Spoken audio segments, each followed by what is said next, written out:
Let's make creamy and super delicious pumpkin cheesecake. I-prepare muna natin itong ating graham crackers. Lagyan natin dyan.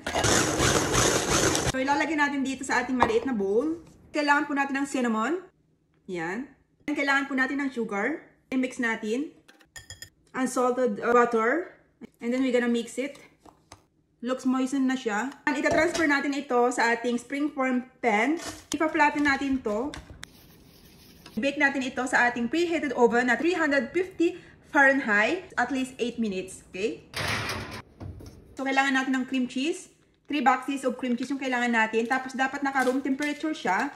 Lalagyan natin ng asukal. Ayan. Ang ilalagay nating asukal dapat dito is brown sugar. Pero, hinaluan ko na lang siya ng white sugar kasi kulang po yung ating brown sugar. Oops. Okay, ibibit na po natin itong ating cream cheese. Ibit lang natin siya until smooth and fluffy. So, itabi mo muna natin to. So, ilalagay natin yung ating 100 pure na pumpkin. Apat na itlog. Dapat yung itlog natin is naka-room temperature. Sour cream. So, kailangan din po natin ng all-purpose flour, mga pure vanilla extract. So, naglagay din pala ako dito ng cinnamon mga kabeshiwak kasi wala tayong pumpkin spice. I-whisk natin ito until smooth and combined.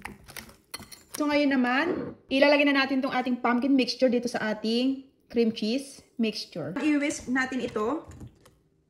Okay. Look at that.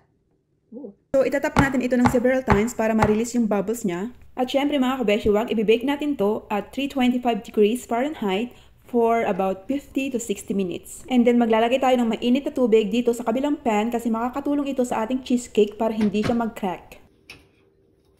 So once na okay na yung ating cheesecake ay turn the oven off. Tapos ibukas natin ng konti yung door ng ating oven at harangan natin ito ng wooden spoon or kahit anong pwedeng pangharang dyan. And once it's out of the oven, run a knife around the edge to help reduce tension and prevent cracks.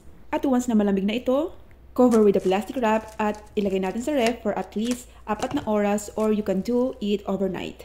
And ito na yung exciting part mga kabeshiwak. So let's add some whipped cream on top. And now, ito na yung pinaka-the best part, the caramel drizzle. Cheers!